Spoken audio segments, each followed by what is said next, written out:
vraiment dégueulasse. Qu'est-ce qu'elle a dit? Il a dit, vous êtes vraiment une dégueulasse.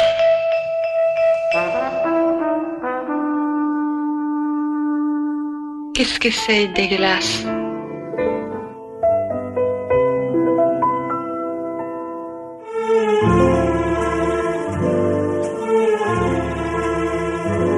Olá, amigos e amigas do PFC, começando mais um podcast de filmes clássicos.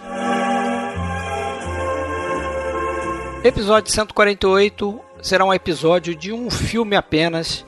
Nele abordaremos o filme mais importante de Jean-Luc Godard, um dos filmes mais influentes do cinema internacional, que é O Acossado, estrelado por Jean-Paul Belmondo e Jean Seberg.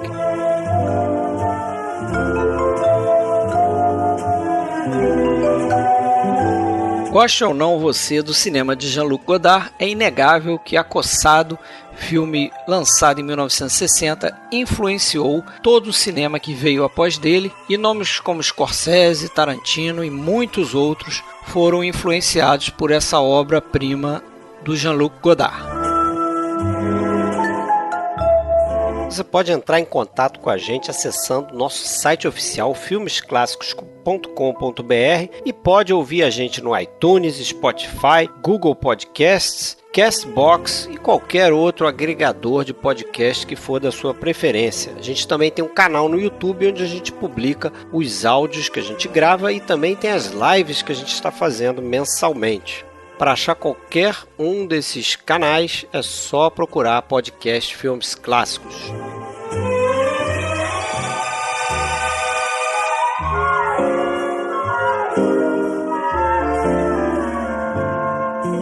Quelle est votre plus grande ambition dans la vie?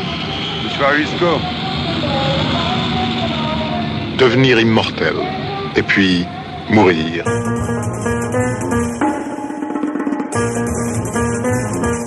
E é isso, galera, começando mais um episódio aqui do podcast.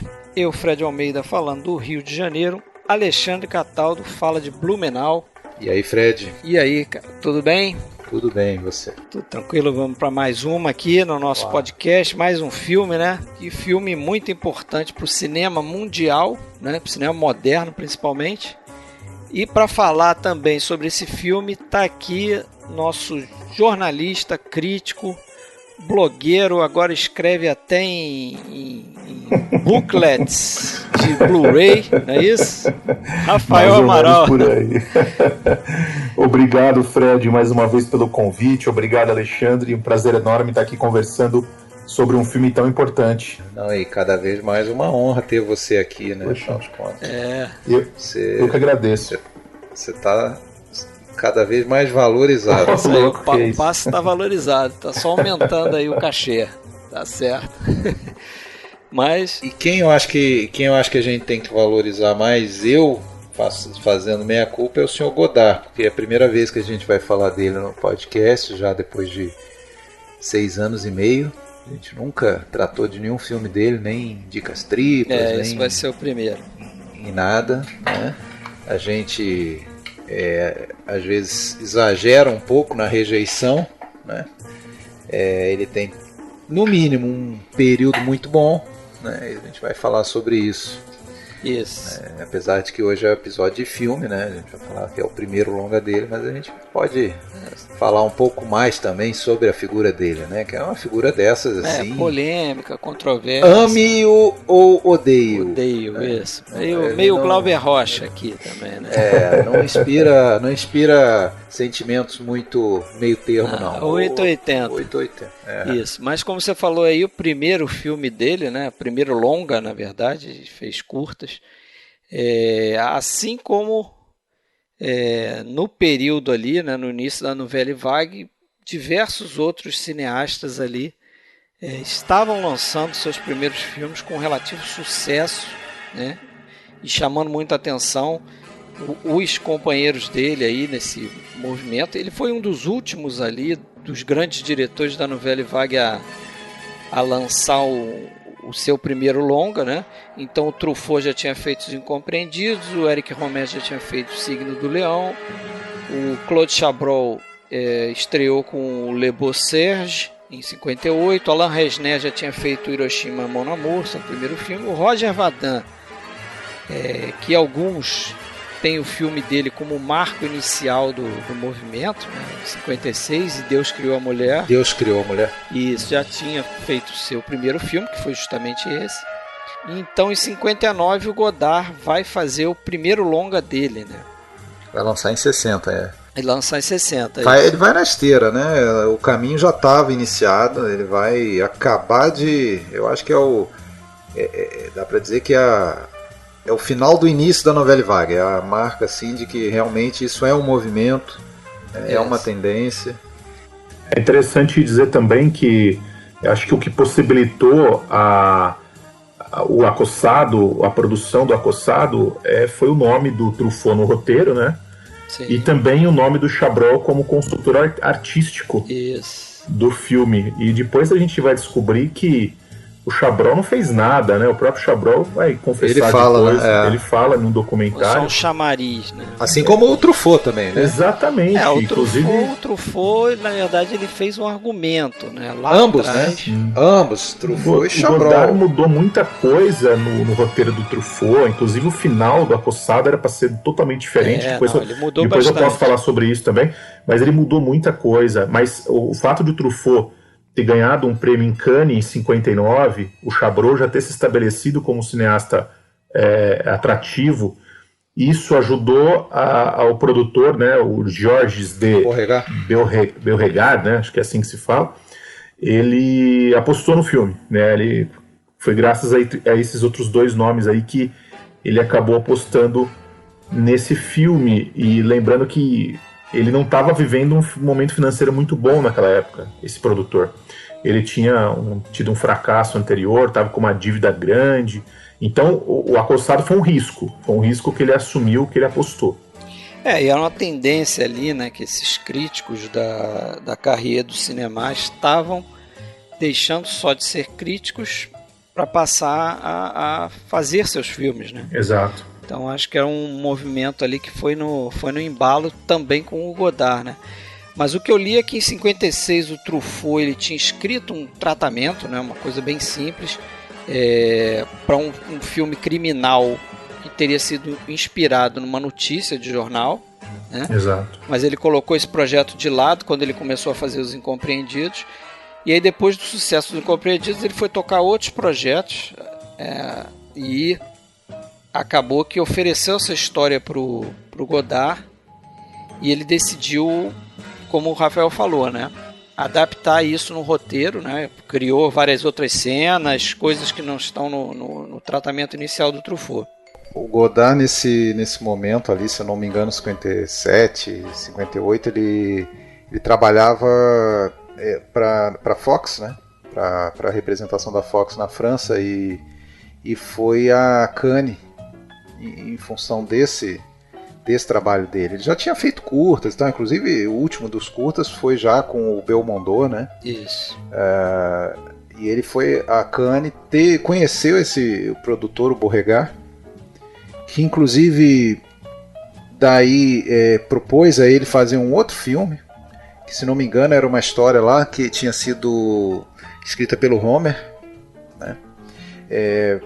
Mas o Godard acabou, ele já estava com vontade de filmar aquela história esquecida lá na gaveta do Truffaut e Chabrol, né? Foi escrita pelos dois, Truffaut e Chabrol, lá com base naquela notícia do jornal, né? Do caso Sim. real, do Michel alguma coisa, que não é Poicart, né? Agora me falhou o nome do cara real lá, né? Michel Portail. Portail, isso mesmo. Portail, que é um cara lá, um ladrãozinho meia tigela que matou um policial, né? E acabou sendo entregue pela namorada, né? Como a gente vê no Acossado, né? A gente não vai respeitar spoilers aqui, né?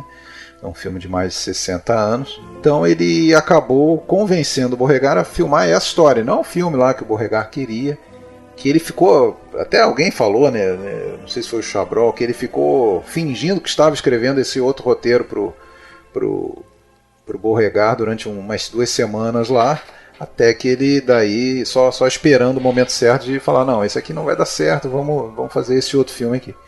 E aí aquilo que você falou, né? Ok, mas só que, pô, eu preciso ter alguma garantia, né? Um nome famoso, né? No caso, 2, né? Chabrol e Truffaut, que já estavam aí, principalmente os dois, né? Mas principalmente o Truffaut, né?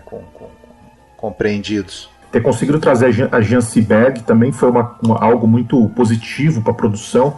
Ela veio por um valor até baixo, se a gente for pensar que ela já era uma Ela estava acabada, né? Mas ela estava acabada, né? Mas 18 anos. Mas era conhecida, digamos. Ela Isso, era uma pessoa famosa pelos filmes que ela tinha feito com o Otto Preminger nos Estados Unidos. Sim, mas foram 2 fracassos, sim, né? A carreira dela estava meio que, dizem até assim, ela estava meio que acabada com 18 anos, 19 anos, por causa do Preminger, da pressão que ele colocava. Sim. Meio que era uma espécie de um cara meio que... Um tirano. E criou para ela problemas... Interessante que consta, né, que nas filmes... Bom, ela foi escolhida num concurso lá pelo Preminger para o Joana d'Arc. E nesse filme ela foi extremamente maltratada, né, em todos os sentidos. Inclusive chegou a ser queimada durante as filmagens e tal. Coisa leve, mas aconteceu, uma coisa impensável aí, né, para os dias de hoje. E ela diz que ficou com problemas psicológicos aí pro resto da vida e tal, que não foi uma vida muito longa. Mas interessante que, passado tudo isso, o Preminger chega para ela e fala: bom, já que você sofreu tanto e tal, eu vou te dar um prêmio, você vai fazer um outro filme para mim. Porra. Aí ela vai lá fazer o Bom Dia Tristesse, né? Que até vi esses dias, e é um filme que também não foi muito criticado, o filme, e principalmente ela, né? Foi muito criticado. Eu gosto bastante desse filme, eu gosto. Eu achei bonito, assim, visualmente e tal, David Niven, é um filme interessante, mas você vê que ela tá meio crua ainda, né? Eu acho que a expectativa estava muito alta em cima dela. E aí o Godard, que não concordava com essa malhação toda em cima dela, né, vai meio que salvar. Até porque ela já andava ali pela França, ela tinha casado com um francês, parece, nessa época. Sim. Foi o casamento perfeito, né? Porque ela interpretando uma americana num filme que é muito inspirado no cinema americano, né?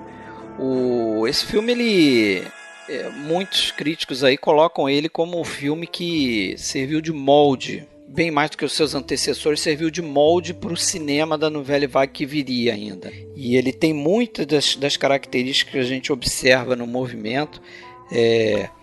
Muita homenagem à história do cinema, né? A história do cinema, cinema americano, estrelas jovens e sexys, né? Com sex appeal, o uso de jump cut, né? Que o Godard vai abusar nesse filme aqui. A gente pode até falar um pouquinho mais sobre isso.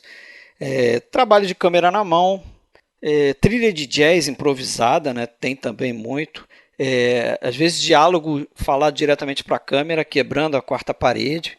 Essas mudanças que ele faz no filme de ritmo, né?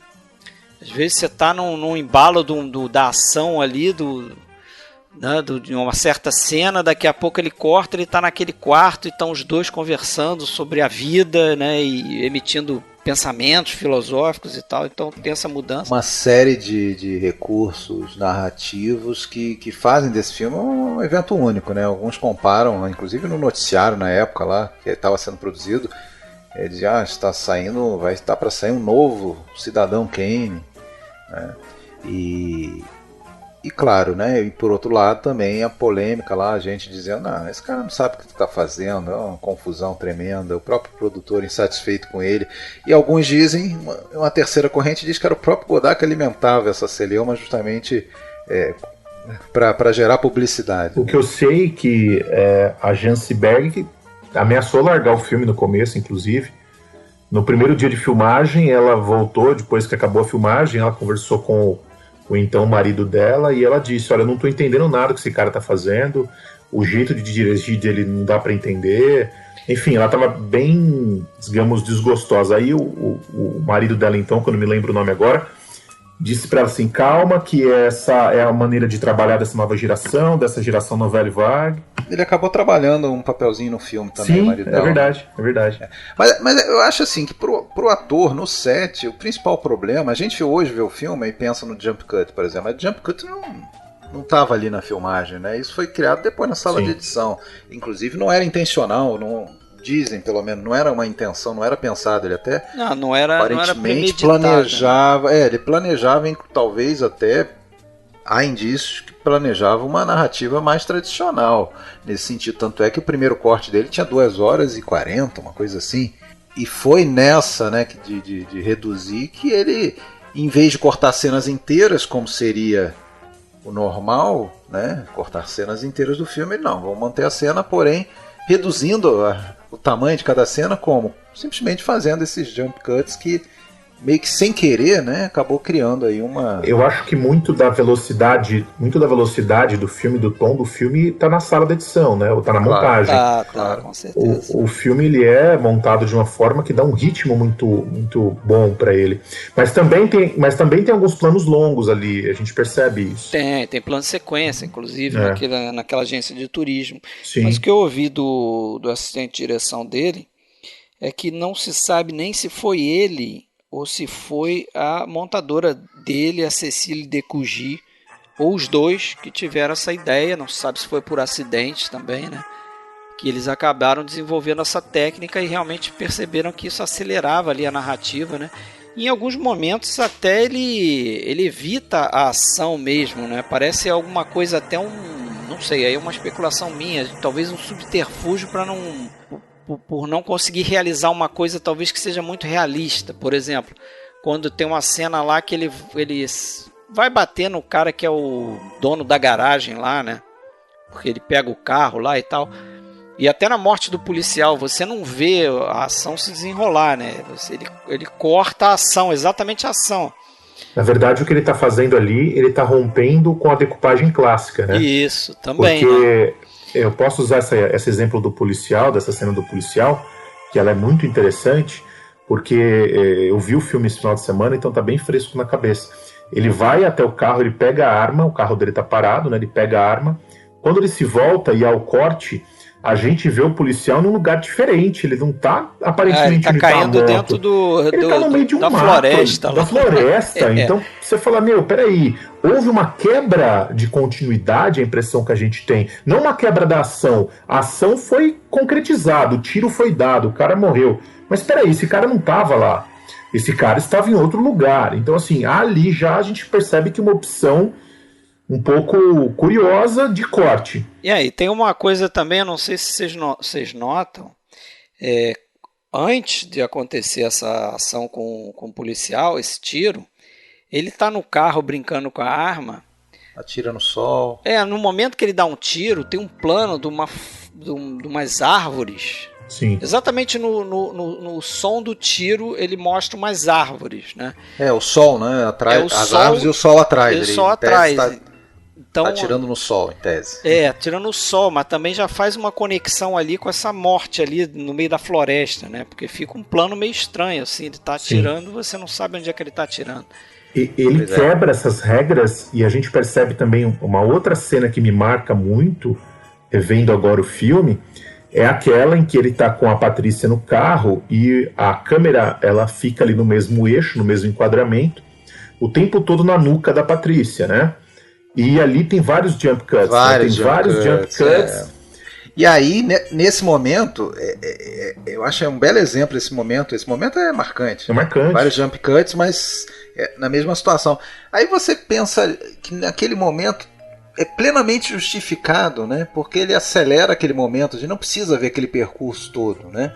E o jump cut dele, ele não é só uma questão técnica, né? Ainda que ele resulte de uma necessidade técnica, muitas vezes, ele tem uma razão de ser, assim, vamos dizer, existencial do Godard, que a gente sabe que o Godard tem muito essa coisa do existencialismo. Mas né? É essa que eu acho que o Rafael falou, né? Isso, exatamente, essa coisa de mostrar que a insignificância do tempo. Sim, mas eu acho que, pensando pelo lado da linguagem cinematográfica, é uma quebra. Qual que é a reflexão que a gente pode fazer? Eu penso da seguinte forma: qualquer outro diretor naquela época, se trabalhasse com uma decupagem tradicional, entre aspas, digamos assim, qual que seria a opção dele ali? Ele iria cortar da Janseberg para o Belmondo. Sim. E em momento nenhum a gente vê o Belmondo, a gente só fica na nuca da Jansenberg, de costa, mostrando a cabeça dela de trás, que já não é muito normal também.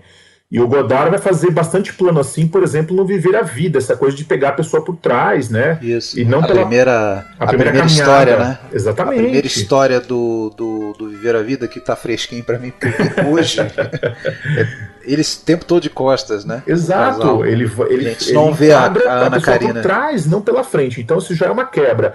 Ele não mostra o Belmondo, e o excesso de jump cuts, de certa forma, a gente pode dizer que aquilo quebra a nossa relação com a ficção. Aquilo quebra a nossa... te mostra que é um filme, né? Te mostra que é um filme, exatamente. Claro que pra gente que vê muito filme e tá mais acostumado com esse tipo de quebra, e já tá acostumado com a estética do cinema moderno, é mais palatável. Só que eu fico imaginando, na época, quando você não estava acostumado com isso, com essa decupagem, você via umas quebras iguais àquela, e isso certamente para muitas pessoas pareceu talvez um defeito, não sei, uma ousadia de um jovem cineasta. Certamente incomodou muita gente, né? Certamente incomodou. Incomodou. Mas até hoje parece, pra gente inclusive, a gente está muito condicionado com o modelo tradicional, clássico. A gente está muito condicionado a isso. Mesmo a gente sabendo que está vendo, estou revendo o filme, incomoda um pouco. Incomoda. Um jump cut desse filme que me incomoda muito é quando ela vai encontrar aquele namorado dela no restaurante que sobe na escada. Sim. E aí aquele cara fica falando e tem uns jump cuts ali. É verdade.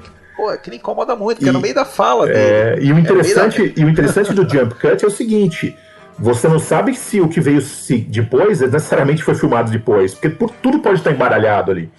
A continuidade pode estar embaralhada. Então, a gente não tem uma ideia exata da construção, se na filmagem aquilo foi construído daquele jeito. E também talvez isso não importe, né? Porque o diretor, provavelmente o Godard, ele estava junto na sala de edição, da montagem com a montadora, e ele participou das escolhas, mas o que eu quero dizer é o seguinte, né? É toda uma construção que a gente tem uma impressão de uma continuidade temporal porque eles estão no mesmo lugar, no mesmo enquadramento, mas será que aquilo foi filmado naquela sequência? Provavelmente não.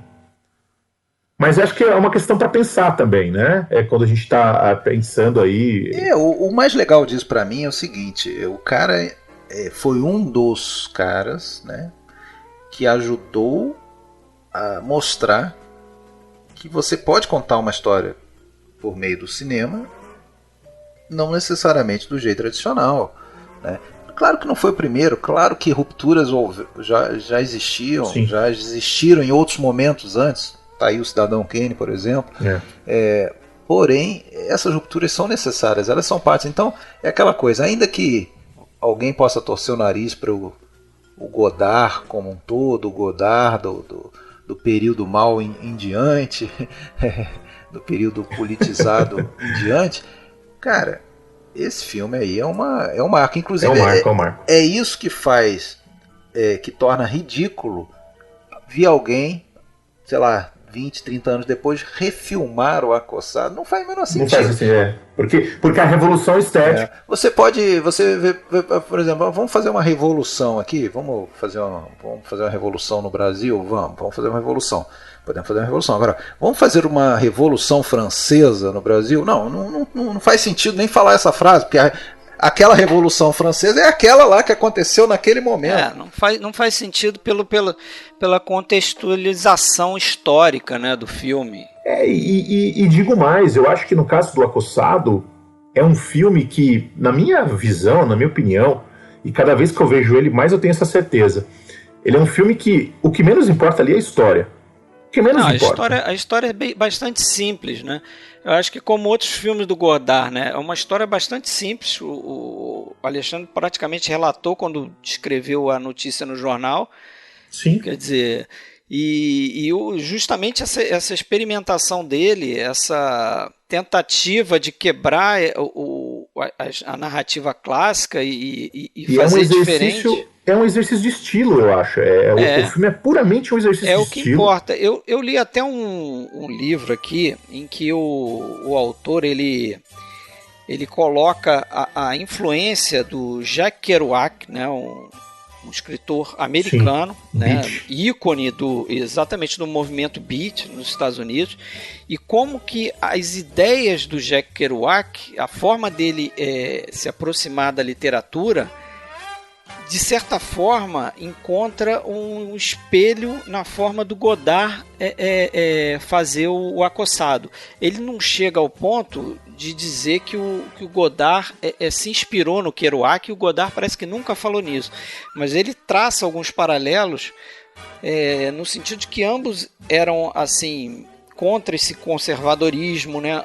Ambos odiavam essa conformidade que existia nas artes ali. Eles estavam buscando realmente romper com o clássico, né? O Kerouac, inclusive, ele dizia o seguinte, que para ele o primeiro pensamento era o melhor pensamento. Inclusive tem aquela lenda, não sei até onde é verdade, e isso está no filme Na Estrada, do Walter Salles, que é sobre o Kerouac, né? Isso, é o On the Road. Né? On the Road, que o Kerouac teria escrito o On the Road em uma noite. Ele virou uma noite escrevendo sem parar.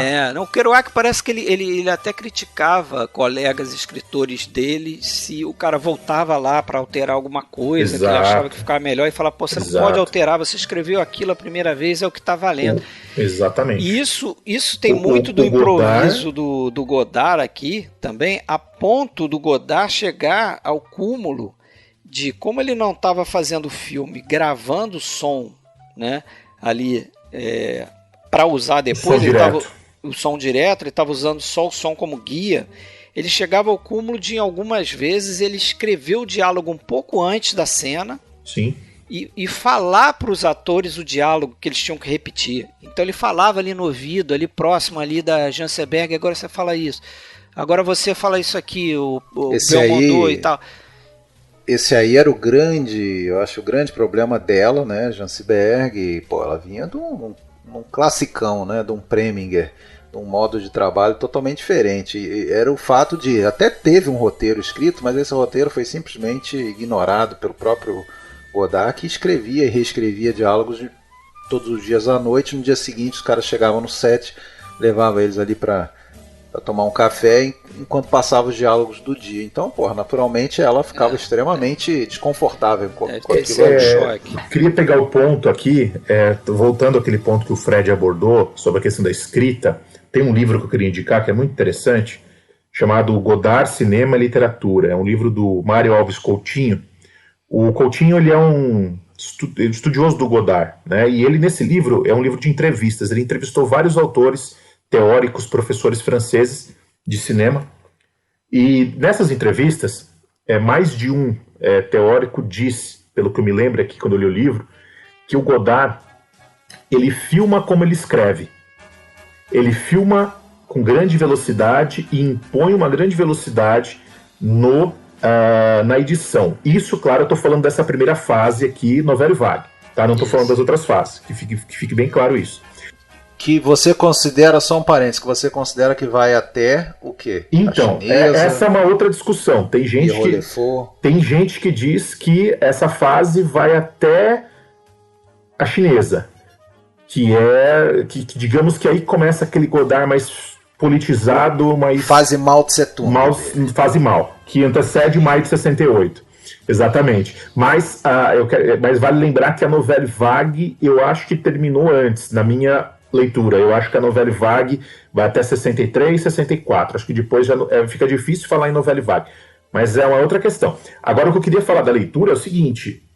Tem alguns professores, pensadores, que defendem que o Godard, do Acossado, ele está fazendo uma espécie de...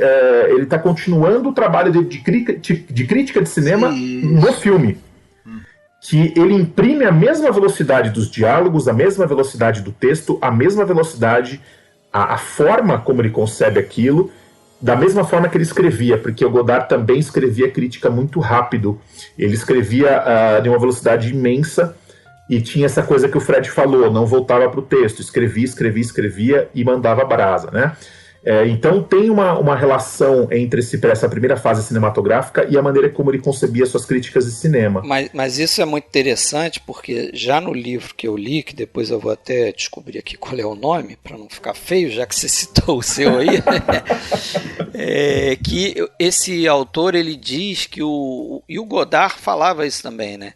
Que ele achava que o cinema, para ele, era uma extensão da vida dele. Sim.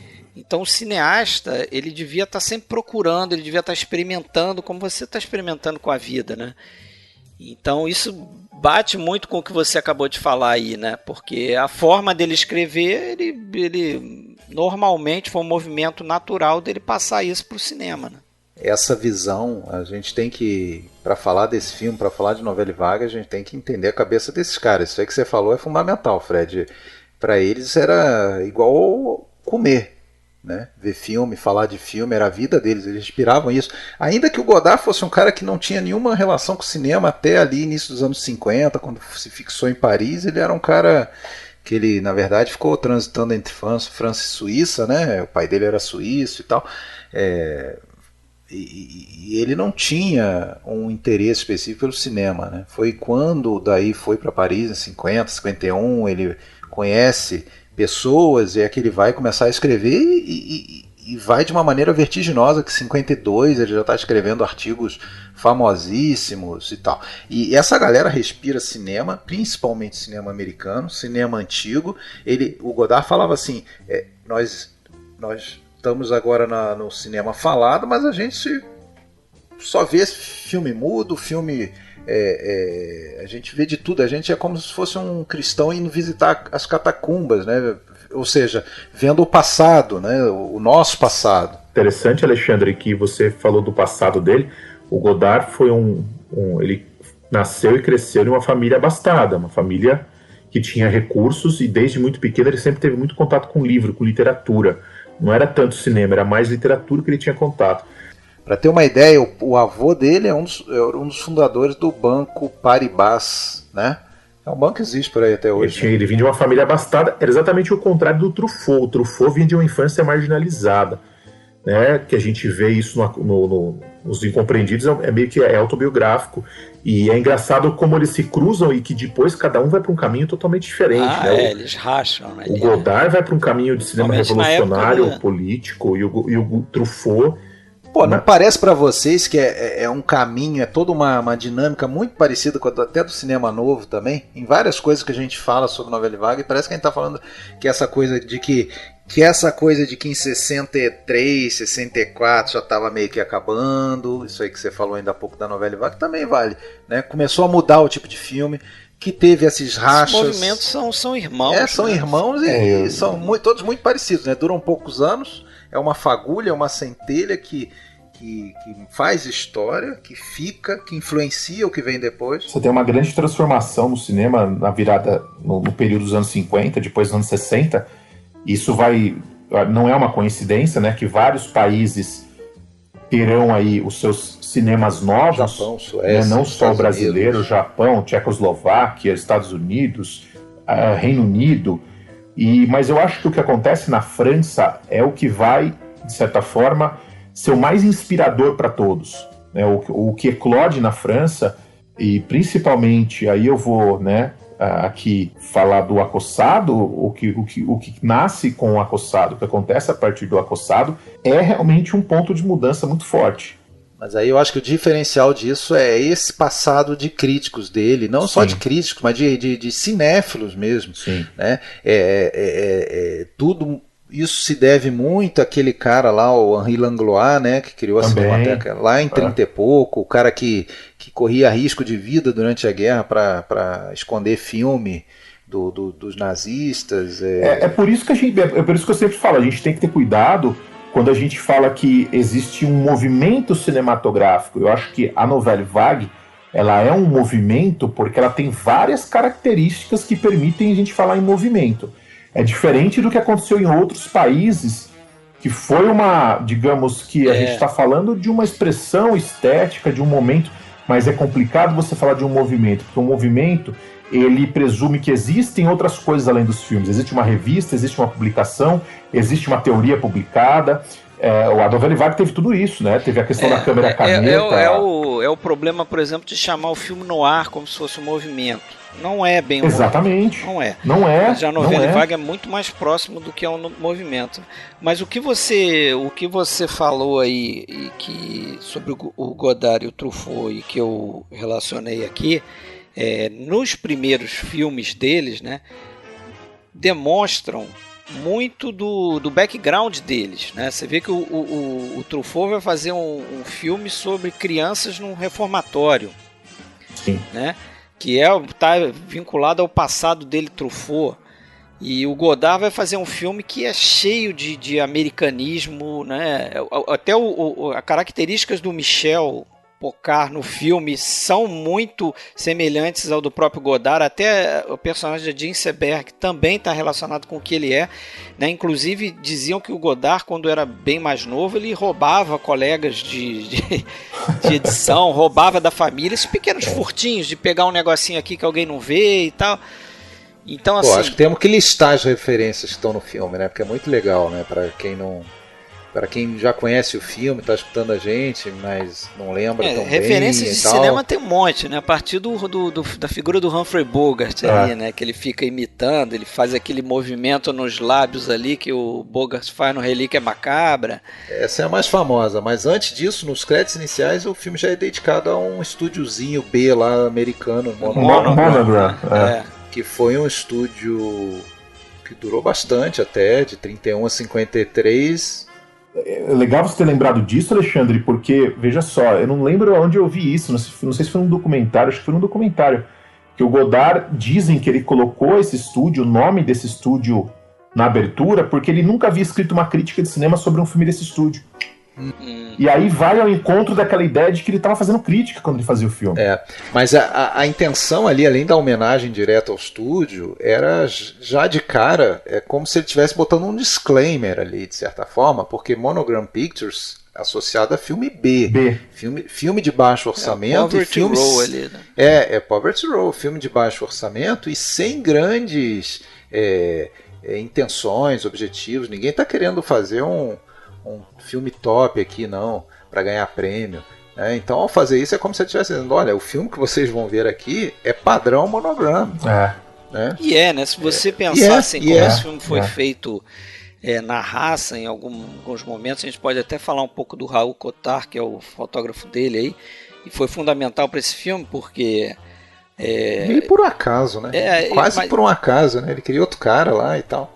Mas eles acho que ele queria o cara que fez o curta com ele, né? Isso, e o produtor que botou o Cotard e foi perfeito, porque o cara era cineasta de fronte de já guerra. Tinha uma experiência da Indochina, sabia filmar rápido, câmera na mão. Ele era um cara inventivo, né? Tanto é que eles desenvolveram várias coisas para esse filme aqui. Por exemplo, eles usaram cadeira de rodas. É verdade. Para fazer os dollies lá, né? Fazer os planos de carrinho. A cena da agência, né? Porra, aquela cena eu acho sensacional, cara. Aquilo é um plano sequência ótimo, aquilo ali, né? E muitas vezes o próprio Godard empurrava a cadeira de rodas, né? Que eu acho interessante, porque o Godard empurrando a cadeira de rodas, ele pode justamente guiar a câmera, como se estivesse guiando o olho ali, né? Dele ali. Direcionando a câmera, né? Eles usaram um negativo especial para fazer aquelas tomadas aqueles planos à noite.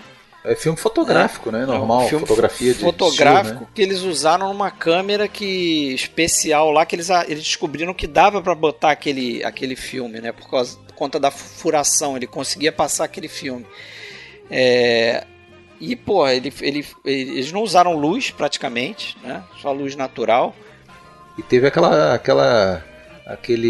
solução de um carrinho, né? Eles deram uma disfarçada no Cotard lá na Champs-Élysées, né? Porque na Champs-Élysées você vê em vários momentos no filme todo mundo virando para olhar, né?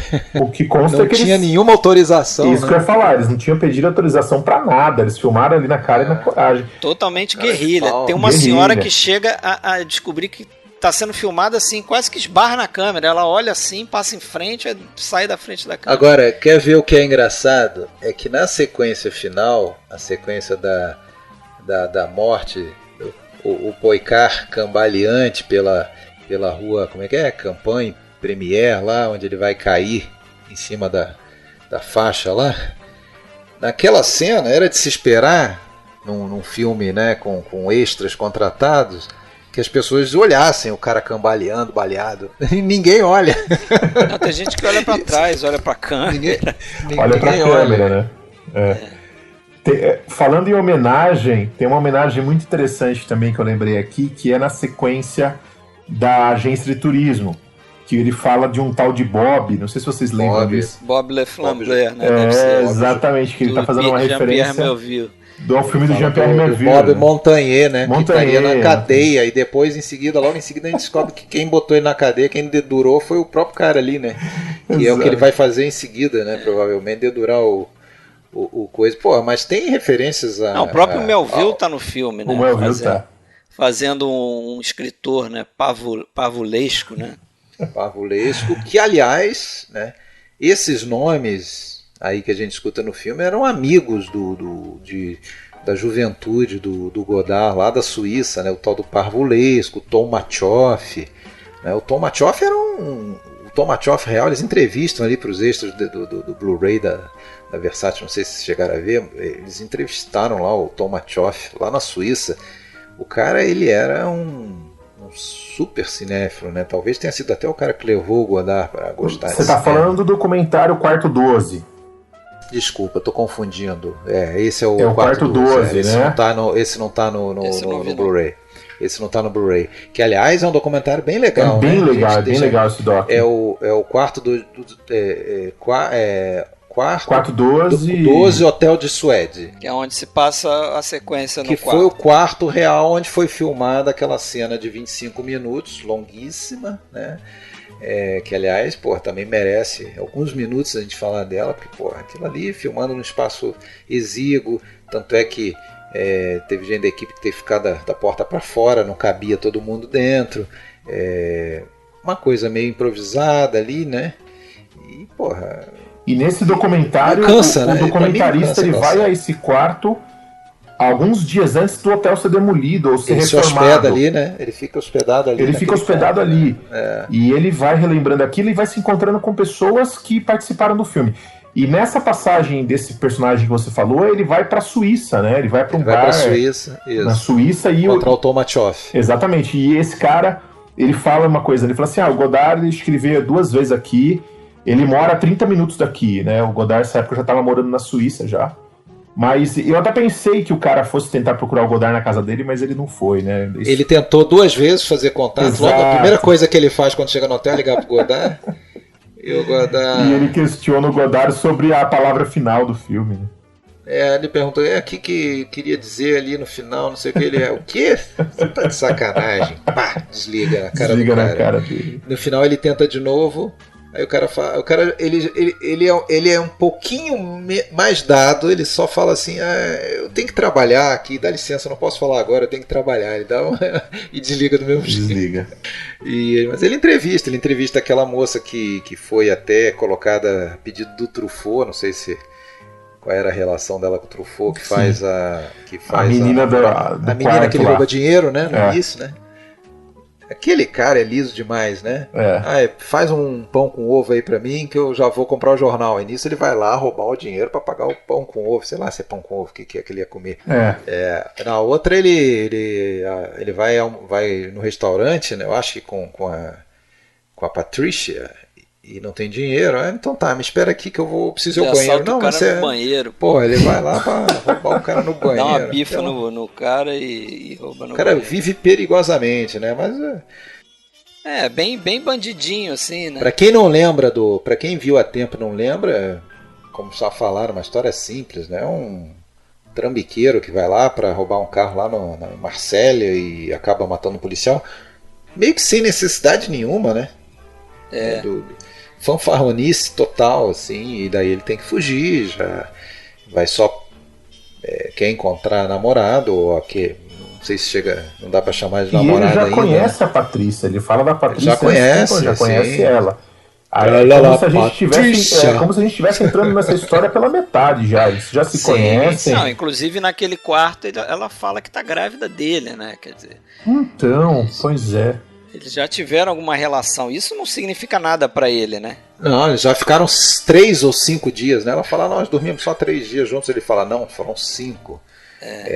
A gente vê desde o início que ele tá mais apegado a ela, né? Dela do ela é muito fria. Ela, né? Ela é fria, ela tá disposta a se relacionar com outros caras se isso for ajudar na carreira dela, né? Então ela tem aquele romancezinho lá com aquele cara lá que não sei se é editor dela, o que é, chefe dela. Tem até a teoria, né, que assim, porque fica uma coisa meio em tese, assim, não muito bem explicada. Por que ela denuncia ele?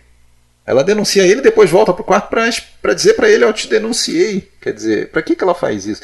Aí eu vi até uma teoria que para mim faz um pouco de sentido, é que assim, ela não queria continuar aquele relacionamento, ela queria que ele fosse preso.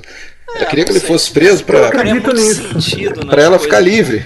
Foi a maneira dela se livrar dele, dela se livrar daquele mau caráter, né? Não, mas você quer ver uma coisa? Eu não sei até que ponto o Godard estava preocupado com, né, com essas intenções ou não. Até porque, assim, parece que no final o que o Godard queria é que quando ela descobrisse lá o corpo dele caído no chão lá, ela começasse a procurar coisa no bolso dele. Como se fosse tirar o dinheiro recusou, dele, sei lá. E ela recusou. A Jane Seberg falou, não vou fazer isso. Outra coisa que ela recusou também, depois ela acabou voltando atrás, é justamente nessa cena aí que você falou. Quando ela vai dizer para ele que chamou a polícia naquele apartamento, ela teve uma discussão com o Godard porque ela achava que a Patrícia devia chegar para ele mais agitada, né? Falar com veemência para ele, que chamou a polícia. Ela estava em conflito ali naquele momento. Então ela faz a cena dessa forma. Só que como eles estão dublando o filme depois, quando chegou na hora da dublagem, o Godard mostrou para ela que o que ele queria que ela fizesse a cena mais fria, mais tranquila, era o melhor. E ela acabou dublando dessa forma. Então, se você olhar a cena, você vê que há um descasamento entre a voz dela e as feições dela, as expressões dela, né? Então teve esse... Agora eu tenho uma dúvida aqui que eu não sei se vocês vão conseguir me resolver. Vamos lá. É a pergunta do século, do milhão. Se explicar, Rafael, você vai ser promovido. É o seguinte, o Michel Porcá, ele utiliza um outro nome ao longo do filme. Laszlo Kovacs. Laszlo Kovacs. Quem é Laszlo Kovacs? Laszlo Kovacs é um fotógrafo. É personagem de um filme de Chabrol. Mas ele é um fotógrafo. Anos depois, um fotógrafo ficou famoso por esse nome. Começou a trabalhar só em 64. Como assistente, ou seja... É o fotógrafo do Sem Destino, não é? É o fotógrafo Sem Destino, é o fotógrafo daquele Five Easy Pieces, né? Exatamente, o Laszlo Kovacs. É um cara famoso, acho que ele até ganhou o Oscar ou concorreu. Mas, porra, eu falei, cara, por que ele tem o nome do fotógrafo? É coincidência isso? Porque mas quer saber, cara? Me desculpa, mas é um nome húngaro, né? Sim, o cara é húngaro. Esse nome húngaro, cara, é um nome bem comum. Então isso aí é como se fosse Luiz, sei lá, Luiz da Silva. O Laszlo é um nome bem comum, cara. Então você ganhou a boneca e o charuto, então. Obrigado. Mas essa coincidência eu me peguei pensando também, Fred, porque é o mesmo nome do diretor de fotografia do Sem Destino, né? Realmente é uma curiosidade, é curioso, mas...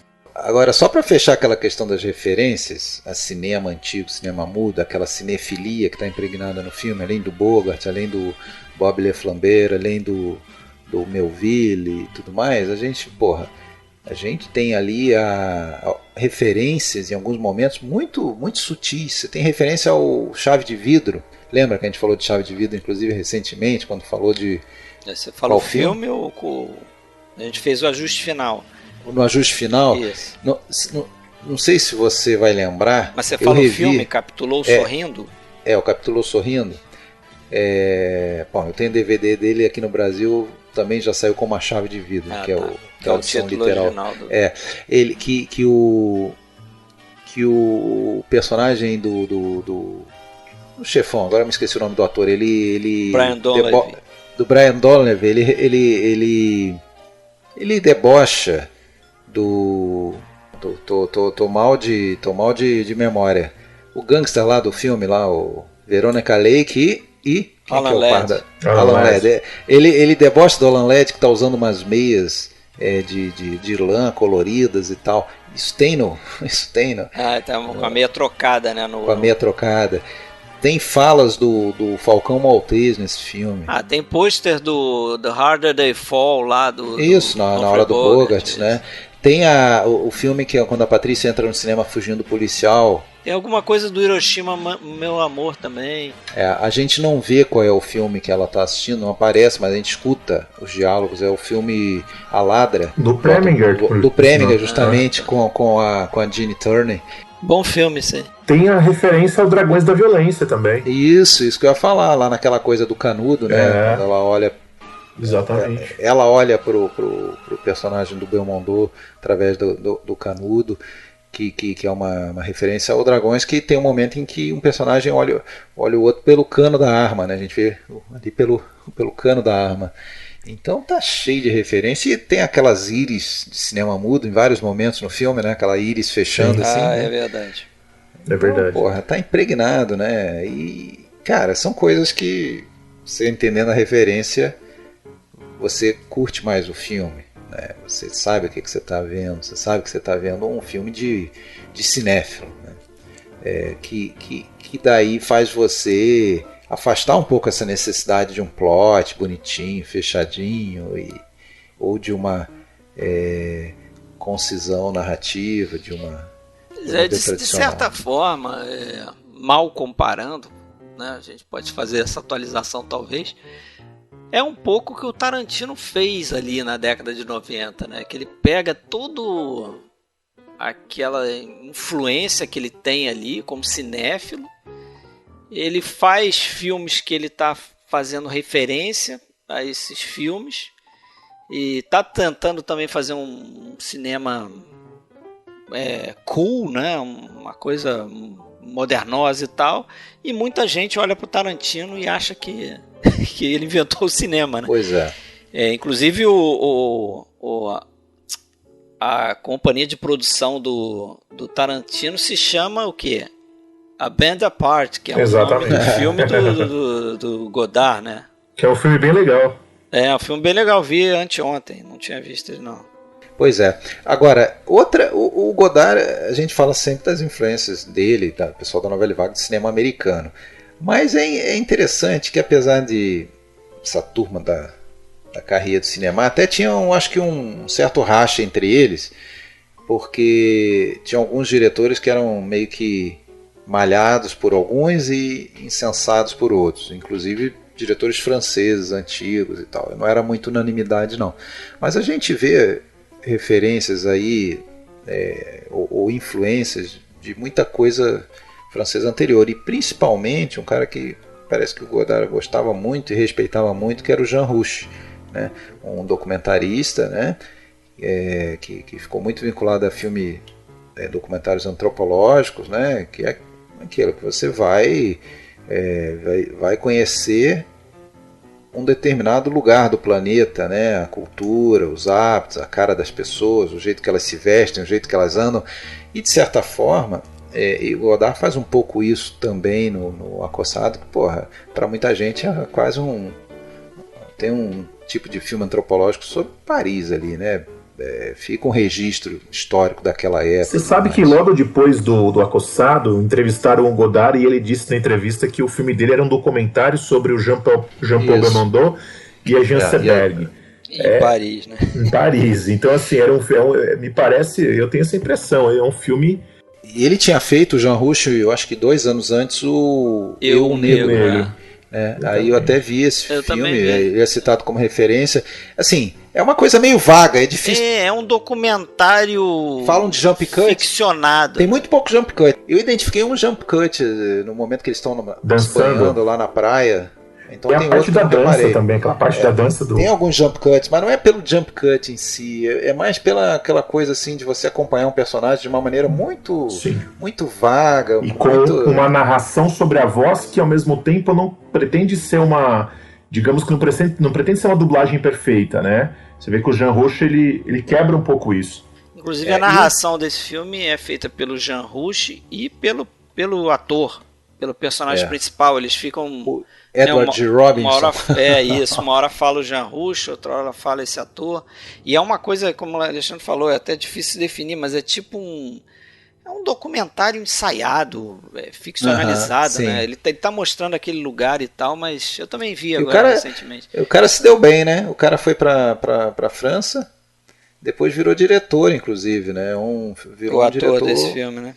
Ele não viveu muito tempo, mas ele foi um diretor que deixou o nome dele na história do cinema africano, inclusive. Mas sobre essa questão de Paris aí, o Godard, ele falava isso também, né? Eles, na carreira do cinema, eles observavam como o cinema francês não conseguia fazer o que o cinema americano fazia, no sentido de utilizar os lugares, né? Utilizar as locações ali e mostrar aqueles lugares reais e fazer eles participarem da trama ali. Por exemplo, dessa época aí, um pouco antes, é o Intriga Internacional do Hitchcock, né? Que é um filme, porra, apesar daquela cena lá naquele Mount Rushmore. Mount Rushmore, valeu, me fugiu o nome. Boa Estúdio, parte né? dela ter sido feita em estúdio, você está utilizando uma locação real para marcar o teu filme ali, né? Então ele queria fazer isso com Paris. Não à toa tem a cena da Jean Seberg no Champs-Élysées lá, né? Sim. É uma das cenas mais icônicas do cinema mundial, né? Sim. Voltando à questão do Jean Rouch, tem uma outra curiosidade, não sei se vocês sabem, eu descobri há pouco tempo, lendo um livro também bem legal chamado A Nouvelle Vague Godard, do Michel Marie. E aquela cena em que o Belmondo tá andando pela rua e vê uma menina oferecer para ele a revista Cahiers du Cinéma. Outra referência. Naquela edição que a menina mostra, tem uma crítica do próprio Godard ao filme Eu, um Negro. A crítica do Eu, um Negro foi escrita pelo Godard. Então é uma coincidência curiosa. E aquele acidente de carro que tá tendo logo na frente, tem um acidente ali. Tem no Eu Negro também. Exatamente isso que eu ia falar. Mas aquilo é meio premonitório pro que vai acontecer com o personagem do Belmondo, né? Mas me lembra muito o acidente do Eu, um Negro. E o cara que tá fazendo o papel do acidentado caído no chão lá, é uma ponta também, é o Jean Daucher, que é um grande crítico de cinema também. Escreveu o Jean Rivette? Eu achei que era Jacques Rivette. Os dois estão na cena. Eu não lembro se o que tá deitado... O Rivette é o cara que tá morto. Não, então desculpa. Mas o Daucher é do cara do carro, então. Os dois estão nessa cena aí também. Tanto o Daucher quanto o Rivette estão nessa cena aí também. E fazendo pontas pequenininhas ali, minúsculas. Mas essa sequência do carro me lembra bastante a uma parecida do Eu Negro, que ainda o narrador fala, né? Acontecem muitos acidentes aqui na minha cidade, é muito comum ocorrerem acidentes aqui, tal. E essa narração, o Michel Marie, ele faz um link, ele faz uma ligação entre a narração do Eu Negro, essa narração em off, e algumas narrações que a gente vê também no Acossado. No começo do Acossado, na cena do carro, alguma coisa que a gente ouve o Poicart falar, ele não está falando ali no momento, mas é uma narração em off que está correndo ali. Portanto, tem essa... Mas é interessante que tanto no Eu Negro quanto no Acossado,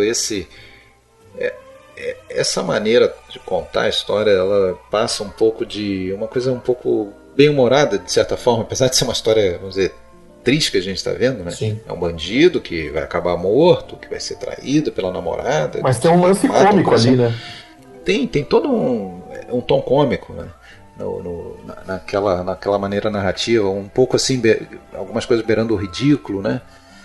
O próprio gesto dele, exagerado, tentando imitar o Bogart, mas de uma maneira que fica até um pouco exagerado. Até quando ele está morrendo, ele fica fazendo aquelas caretas que ele faz ao longo do filme. Ele mesmo fecha os olhos, né? E fala lá uma coisa para ela que está enojado com alguma coisa que não... Na tradução acho que não captura direito o que ele fala em francês, teria que entender em francês. Mas aqui, ó, só para citar o livro que eu li, o trecho, né, que eu li do livro aqui, já que o Rafael citou dele, eu li o The Films of Jean-Luc Godard Seeing the Invisible, os filmes de Jean-Luc Godard vendo o invisível, de um cara chamado David Starrett. É um bom livro, assim, faz umas análises e conta um pouco de história também, das produções. É um lance bem legal. Vamos falar um pouquinho desses dois rostos aí do filme, né? Do Michel Poicari e da Patricia. Patricia. Porque Buenas noches, mi amor. Não tem essa quando ele tá dirigindo. Então, porque o Belmondo, ele não era um cara super conhecido, ele já tinha feito filme, né? Mas tinha umas críticas boas. O próprio Godard tinha escrito sobre ele, ou alguma revista tinha saído uma matéria sobre ele, dizendo que ele era uma mistura do Michel Simon com Jules Berry, que são dois nomes consagrados aí de cinema antigo, principalmente Michel Simon, famosíssimo, de filmes de Jean Renoir e do Carnet, né? E o Jules Berry também, né? E depois acho que ele sai desse filme como uma estrela, né? Sai. Ele é a figura da Nouvelle Vague depois, né? O cara mais cool, o cara mais descolado e tal da Nouvelle Vague. E o agente dele, tal como a agência Berg também, o agente dele chegou a declarar: espero que esse filme não seja lançado, vai destruir a sua carreira. Exatamente. Vocês lembram da Agência Berg em algum outro filme? Não muitos, né? Eu lembro agora porque eu fui atrás para ver. Então eu fui ver o Santa Joana, né? Eu fui ver o segundo, né? O Bonjour Tristesse, que eu não tinha visto ainda. E eu vi também um filme que foi uma tentativa aí de pegar carona nessa dupla, né? Que foi um filme de 64 do filho do Jacques Becker, que a gente fez episódio recentemente. O Jean Becker dirigiu um filme que tem, como é que é? Ouro, Brilhantes e Morte. Um título estranho. É um filme até divertido e tal. Mas não é grande coisa não. E ela tá no Aeroporto 70 também. É verdade. Mas aí já, né, o Aeroporto 70 é o que? Final da década de 70 ou início, sei lá. Não, acho que é 70 mesmo. Já é meio 70, fim de carreira, né? Fim de carreira. Ela teve uma vida curta e problemática, né? Porque daí ela... Até a gente viu, você chegou a ver, Rafael? Ainda não vi. Eu vi o filme de 2019 sobre ela. Achei, sinceramente, um filme fraquíssimo, que tem a Kristen Stewart ali fazendo a agência Berg, e ela teve aí no final dos anos 60 começou a se envolver com o pessoal do Panteras Negras, né? Inclusive romanticamente, né? Apesar de ser casada e tudo, ela teve caso com um líder lá dos Panteras. Isso repercutiu muito mal, daí automaticamente ela passou a ser monitorada pelo FBI também, né? Ficaram em cima dela. Ela engravidou nesse meio tempo aí, e aí foi divulgado, não sabe bem por quem, provavelmente plantado pelo FBI justamente para destruir a carreira dela, que ela estava grávida do Pantera Negra lá. Acabou que a criança nasceu e viveu só 2 dias. Inclusive ela estava surtando já nessa época. Ela dizia que queria que a criança fosse enterrada no caixão de vidro, que era para todo mundo ver que eles estavam errados, que a criança era branca e tal, que era do marido dela mesmo. Enfim, o fato é que isso foi ali por 71, 72, mas ela não se recuperou mais, ela não voltou a fazer filme nos Estados Unidos. E parece que todo ano, no aniversário de morte desse filho, né, dessa criança, ela tentava se matar, era já tradição, já ficavam preparados, até que em 79 ela conseguiu. Overdose, excessos, tudo, saúde frágil, então ela morreu com 40 anos, 79. Uma história triste, né? Mas tem aí, claro, sempre muitas suspeitas ou confirmações mesmo de que ela sofreu aí uma devassa exagerada pela FBI em função dessa aproximação dela com o movimento dos Panteras Negras.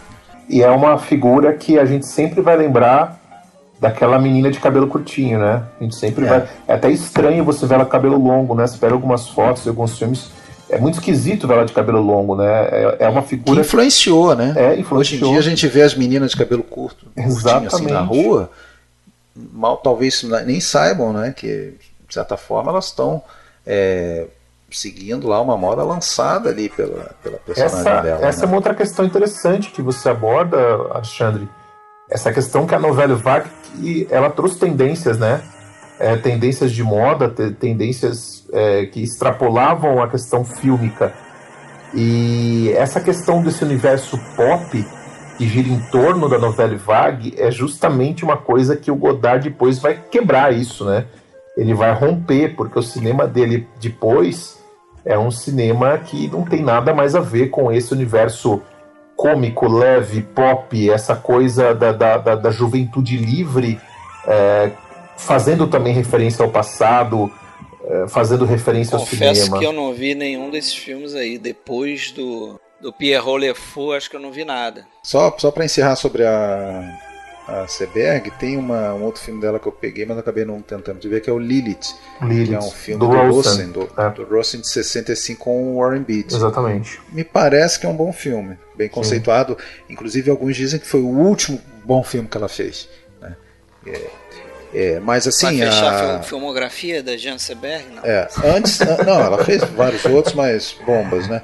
Agora, antes que alguém da área capilar aí nos critique, não diz que é lógico que a gente tinha lá a Lulu lá da Louise Brooks, anos 20 e tal, mas eu tô falando, ali era outro estilo, coisa mais Chanel e tal. Era o tigelinha, né? Aquele era o tigelinha. Agora esse cabelo curtinho, raspadinho, esse que depois a gente vai ver com a Mia Farrow lá no Bebê de Rosemary, que teve modelo famosa britânica lá seguindo a tal da Twig, né, que era famosíssima lá na Grã-Bretanha nos anos 60. E vamos lembrar que a Ana Karina no Viver a Vida é uma homenagem a Lulu, né, uma homenagem a Louise Brooks. O próprio nome, né, Lulu, Naná, o Godard, o Godard faz uma homenagem ali. As referências continuam, né? E Ana Karina, falando de Ana Karina, ela... o Godard chegou a convidá-la para o Acossado. Sim. O Godard tinha visto a conhecida Ana Karina em propaganda de não sei de que lá, e convidou a Ana Karina, não sei exatamente para qual papel, tá? Eu acho que devia ser o da namorada início, lá, não? Que ele rouba dinheiro lá. E aí ela recusou porque tinha que ficar pelada, coisa assim. Sim. Aí o Godard até falou, não, mas espera aí, eu te vi na propaganda lá, você falou, não, mas era diferente, você só me vê o ombro saindo pela banheira, na propaganda ela ficava numa banheira, você só viu o ombro e eu tava de maiô lá embaixo. A Ana Karina, ela começa a trabalhar com o Godard a partir do segundo filme dele, o Le Petit Soldat, que é o Pequeno Soldado, que aí eu acho muito bom também, um ótimo filme. Parece que é um filme que foi o segundo, mas só saiu bem depois por causa da censura, né? Teve a questão política e tem uma cena de tortura nesse filme que foi muito forte na época e tal. Realmente é uma cena forte e o filme acabou sendo depois, mas na cronologia dele, dos filmes que ele fez, é o segundo. E é bem interessante. Essa questão da Ana Karina não querer ficar nu, é engraçado que ele faz piada disso depois no Viver a Vida. Sim. Que tem exatamente isso, né? A Ana Karina, a personagem dela é chamada para atuar. Ela fala, não, mas eu não sei, eu tenho vergonha de tirar a roupa.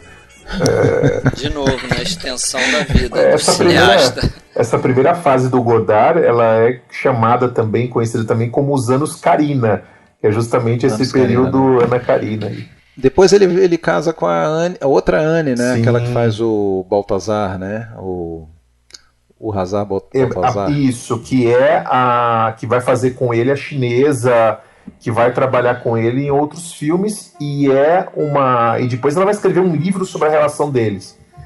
Até meio parecido um pouco, assim, lembra vagamente. Tem um filme recente chamado O Formidável, não sei se vocês assistiram, que é sobre a relação dos dois. É uma comédia, é interessante, eu gostei até, que fala um pouco da relação dos dois, mas é naquele período do maio de 68, já é pós-novela vague.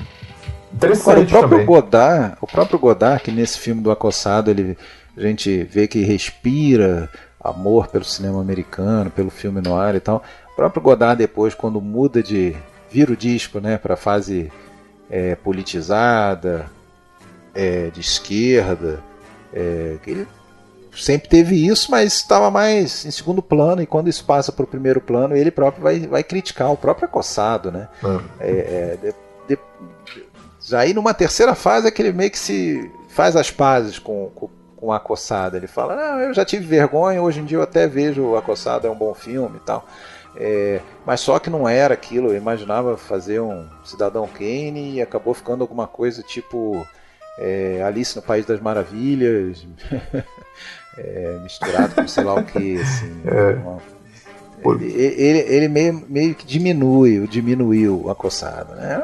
Claro, figura né? controversa, né? Eu acho que o que pega no Acossado, eu acho que para ele talvez seja muito mais essa questão que eu citei, né? Essa coisa de você usar uma estrutura cômica, pop, porque eu acho que o cinema politizado depois dele não permite muito essas aventuras e essas tendências que depois acabam sendo absorvidas pela sociedade de consumo. Eu acho que isso pegava muito para ele.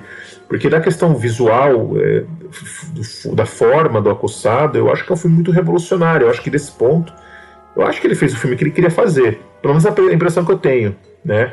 Que é um filme de autor. Eu acho que o Acossado é um filme de autor, é óbvio. Totalmente, né? Totalmente. Mas o fato é que esse autor se transformou depois, porque o Godard ele tem várias fases, dá pra gente identificar. Você tem a primeira fase que vai até mais ou menos 67, depois tem aquela fase chamada, né, a fase do Dziga Vertov, né, que ele vai se envolver com o grupo, vai formar, né, o grupo Dziga Vertov, que é uma fase muito mais politizada, calcada num cinema politizado, um cinema feito de grupo, né, onde você não dirige sozinho, você dirige com outras pessoas, que é a fase que ele vai fazer Vento do Leste, que tem inclusive uma participação do Glauber Rocha nesse filme, O Vento do Leste, depois o Tudo Vai Bem. Que beleza! Ele faz um documentário sobre a Jane Fonda, também, na época que ela se envolveu contra a Guerra do Vietnã. Depois, ele faz um documentário para os Stones, não? Para os Stones, Sympathy for the Devil. Sympathy for the Devil. Exatamente, final dos 60. E a partir de 75, você tem a chamada fase, essa é a fase que eu menos conheço dele, que é a chamada fase vídeo, que ele vai começar a fazer umas experimentações com vídeo e tal. E a partir dos anos 80, finalzinho dos anos 70, 80, você tem uma outra fase que ele vai meio que fazer as pazes com a primeira fase. Que aí você vai ter filmes como Salve-se Quem Quiser a Vida, Salve-se Quem Puder a Vida, Paixão, ou Je vous salue Marie. Perdão, Je vous salue Marie. E essa fase nos 80... Fechou o ciclo. Exato. Agora, é graças a esses curtas, esses vídeos, que você entra na filmografia dele, tem 130 créditos. É muita coisa. Porque a coisa explodiu. E depois, mais tarde, ele vai adotar também o cinema digital, o vídeo. Mas aí é aquilo, né? Se você considerar todos os curtas, hoje em dia, o cara... Tem gente aí que a gente conhece que tem canal aí que é diretor de cinema com 500 créditos, pô. Depois dessa. Agora, só uma coisa. É claro que a gente fala desse movimento cinema novo, a gente também não pode esquecer que um pouquinho depois, com uma pequena defasagem, vem a nova Hollywood, né? E tem uma relação direta aí que o Godard por pouco não dirigiu o Bonnie and Clyde, né? Pelo que eu li, né? Foi um pouco que eu falei quando a gente fez uma das lives aí, né? Como essa coisa vai e volta, né? O cinema americano influencia filmes como Acossado, e filmes como Acossado vão influenciar a nova Hollywood, vão influenciar o Scorsese, vão influenciar o Tarantino. Essa história do Bonnie e Clyde é muito interessante, porque o roteirista, o Robert Benton, ele conhecia o cinema da Nouvelle Vague, ele amava a Nouvelle Vague, e ele intermediou, inclusive, a viagem do Godard para os Estados Unidos para se encontrar com o produtor, para fazer Bonnie e Clyde. O Godard chegou aí, só que o que acontece? O esquema de produção nos Estados Unidos era muito diferente do esquema de produção na França. Então o Godard meio que não gostou do que ele ouviu, essa coisa essas imposições do estúdio, do financiamento, e o Godard meio que deixou para lá. E era bem na época que o Godard ia começar a fazer o Alphaville, que é o filme que ele fez com o Ed Constantine, que também é um filme que tem referências ao passado, né? Que é um ótimo filme. Que é um ótimo filme. Agora, por uma razão ou por outra, talvez porque o Arthur Penn, que acabou dirigindo, também era um cara que gostava da Nouvelle Vague, ficou no Bonnie and Clyde referências ao próprio Acossado, né? Tem uma cena de óculos, por exemplo. Exato. Que a gente vê o Warren Beatty com óculos assim, escuro só numa das lentes, né? É uma lente Sem quebrada. outra lente. Uma lente quebrada. Tem isso. Ele pegou isso do Acossado. Pegou. O próprio personagem lá do Simós lá, aquele auxiliar lá deles, né? Eles tentaram, inclusive, também o Truffaut para dirigir o Bonnie e Clyde. Ele faz o gesto do lábio também, o Simós. Quer dizer, tem referenciazinhas ali, né? Essa galera se homenageia. Exatamente. certeza. O Bonnie e Clyde é um filme de renovação do cinema americano também muito importante, né? Acabou se tornando um marco também. Isso, a gente fez episódio sobre ele também. Viu? Você ouvinte aí que tá ouvindo esse, não conhece o podcast, procura aí Bonnie e Clyde pra fazer uma dobradinha.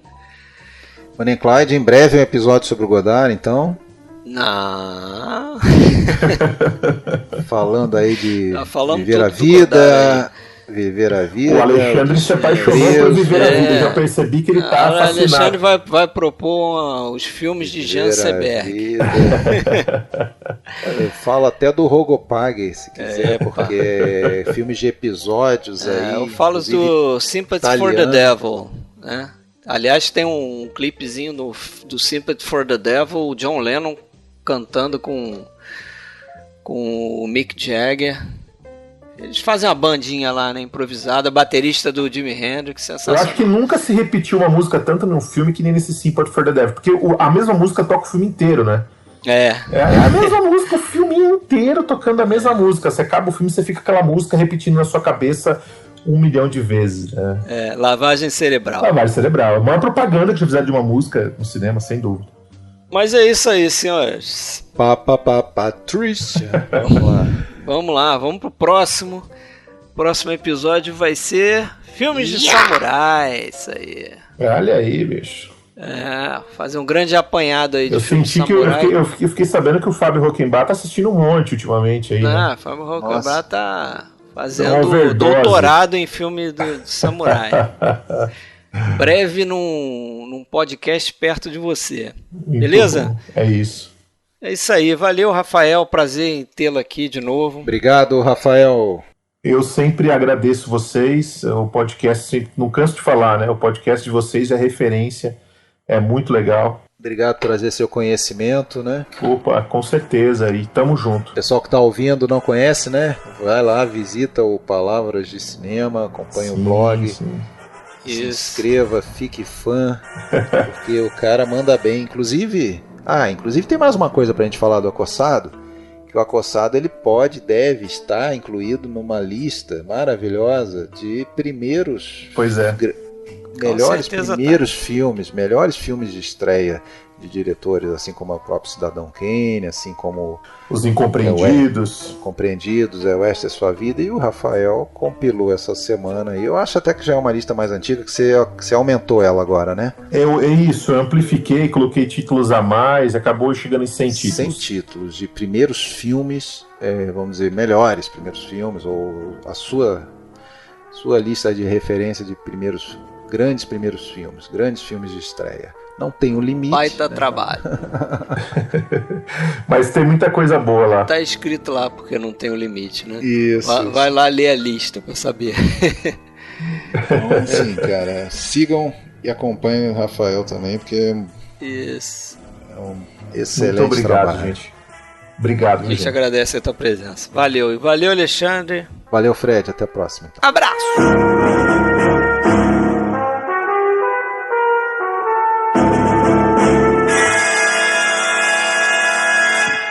New York Herald Tribune.